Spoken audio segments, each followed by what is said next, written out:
The first method involves scaling up this wall to reach the ceiling and run above the boss arena and drop where the goal post is located. Achieving this requires learning two important techniques that we need to talk about. Tails clipping involves Tails grabbing you in the air at a pixel-perfect height close to the ground, essentially being the lowest pixel Tails can be while Sonic can still be grabbed. Sonic grabbing Tails in the air makes Sonic goes from ball form to his grabbing animation, which expands his hitbox below.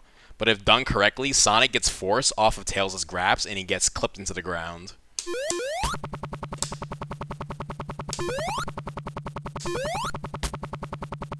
Here's the pixel perfect spot, by the way. It's worth having some sort of visual cue just to know when you want Sonic to grab Tails.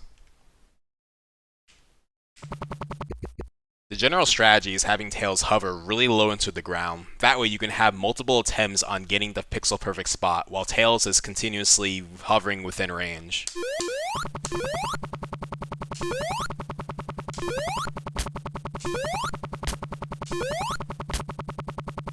I see a decent few runners struggle manipulating Tails' hover to make it slightly easier for them. What you want to do is hold up and time 2 jumps spaced out. This will prevent Tails from flying too high.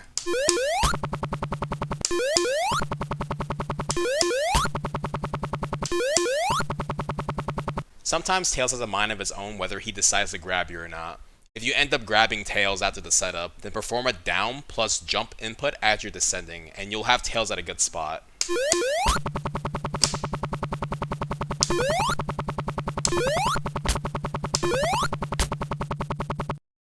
If Tails doesn't grab you, then perform 2 quick taps as soon as you land on the ground.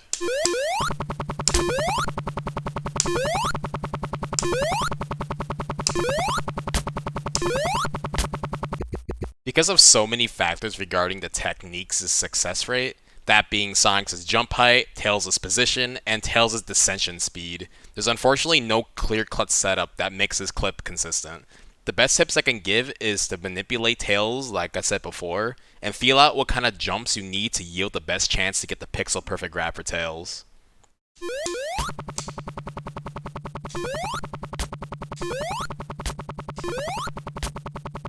After you get the Tails clip, now you have to perform wall jumping. Before I explain the next technique, I have to explain how the game's engine handles Sonic in collision. When Sonic is slightly inside of a wall, the game will try its best to remove Sonic out of it. This involves movement like jumping, or holding your direction towards the wall. But there's one single movement option that allows Sonic to stay in the wall, and that's moving in the direction opposite of the wall. That's because there's no collision in that direction, so the game doesn't bother ejecting you off the position. By combining outwards momentum off the wall and jumping afterwards with the said momentum, Sonic will be able to freely jump with no ejection. There is a limit on how much you can abuse this. Sonic can only wall jump as long as he has enough ground to walk away from the wall, which will eventually end. When Sonic reaches a ceiling from a wall climb, he can now start mashing jump to just scale up a wall up to the ceiling as long as there's enough collision.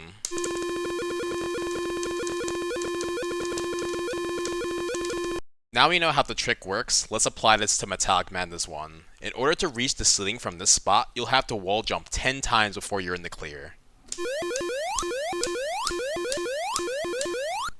But that's no easy feat. Unfortunately, we have very little ground to work with, but we do have an ace on our sleeve. Pause buffering. You see, what makes this trick hard is that you more often than not hold left for too long per jump, which will make later jumps even harder. But with pause buffering, by holding left, then jumping and pausing on the next frame at the same time, you can halt your left hold so you don't move as far per jump.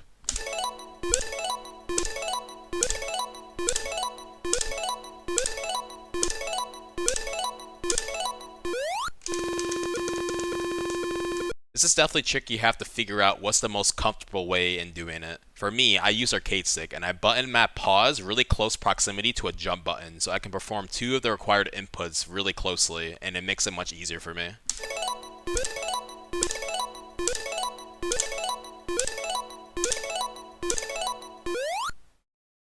After you successfully scaled the wall, you want to just keep jumping up and then perform a super transformation after this air pocket.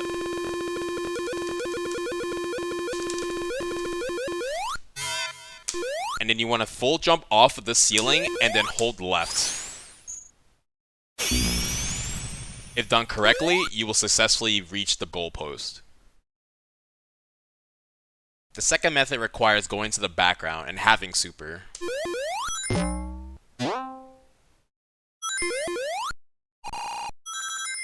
be on this position here. Now you have to take this tube on the left and then jump on the left. And to do that successfully, once you enter the tube, you want to switch to right and then jump as soon as the bottom foreground obscures Sonic. Now you want to move Sonic slowly towards the left edge until he starts moving on its own. As soon as his angle changes, jump and immediately transform when Sonic bonks the slope ceiling.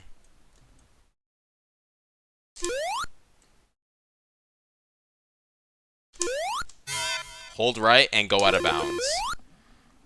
The Super Transform clip works for the same reason the Tails clip from Method 1 works. Your hitbox gets widened, which makes the game think you're deep inside the wall the frame you transform. The Super Transformation clip is frame perfect, by the way. Now Sonic must scale these walls on his own, as Tails won't respawn in the background. Clearly these top ledges are way too high to reach normally, but there are small ramps on the corners of the floor here. If you approach them with momentum and jump as soon as you land, you can reach them barely. You'll have to successfully do it twice to reach the very top.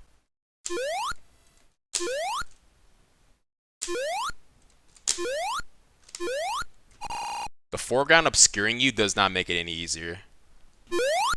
After you get up here, move right and position Sonic on a very specific spot. Use the grading on the foreground as a visual reference. I used a second set of gradings and positioned Sonic closely to the right of it. Now you want to jump towards the right, which will warp us back to the foreground to the goalpost. The jump is really precise. Jump too short and you'll land back to the fight, losing all your progress. Or jump too far and you'll fall to your death. But there is an easy way to land safely, and that's with pause buffering. Make sure you jump and pause at the same time, so you pause on frame 1 of Sonic's jump. Then you want to switch to holding right, continue holding jump, and unpause. If done right, you'll survive, get to the end of the fight, and walk towards the goalpost. This method, in my opinion, is way more inconsistent and riskier, as this requires super, so you'll only get one try to super clip. I personally don't recommend this method, it's just for documentation. Method 3 is pretty new, but I believe it makes Method 2 obsolete, so here it is.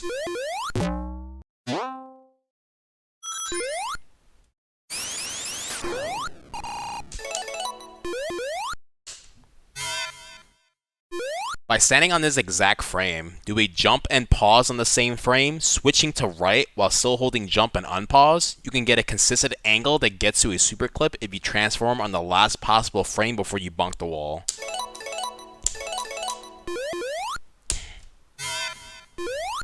The setup gets even better, as you're already in position to do the jump and pause on the same frame for the last part.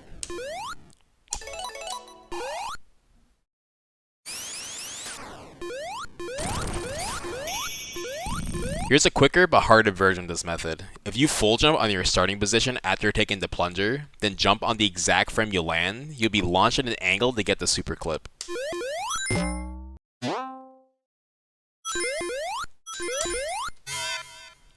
Here's one more version of this clip. Full jump at the starting position, but catch a pause on a specific frame. Hold right, still holding jump and unpause, you'll have a favorable angle.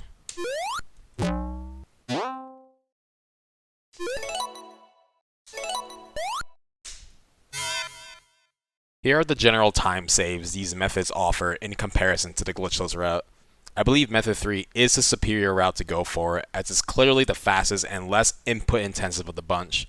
Method 1 does have the benefit of infinite tries, but the overall execution makes it unfavorable. Method 2 honestly isn't worth a passing glance. It's a one and done trick with an easy chance to die scaling up the walls while you're out of bounds. Regardless of my opinion, I hope this video has been enjoyable and helpful.